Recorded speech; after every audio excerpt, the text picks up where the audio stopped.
हम अपने नौजवानों को अली अलैहिस्सलाम के मकतब से रोशनास कराएं, उन्हें फातिमा सलामुल्लाह अलैहा के उस खामोश मगर बाअज़मत घर से रोशनी अता करें, तो हम उनके दिलों में एक आग भड़का सकते हैं जो ज़माने की हर सर्दी को जला देगी।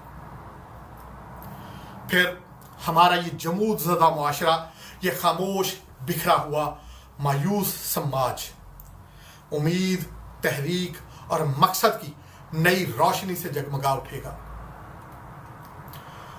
और फिर हम एक ऐसी नस्ल तैयार करेंगे जो अली अलैहिस्सलाम के असूलों पर जिएगी, जो सब्र को ताकत, खामोशी को हिकमत, दर्द को खिदमत और जद्दोजहद को इबादत समझेगी।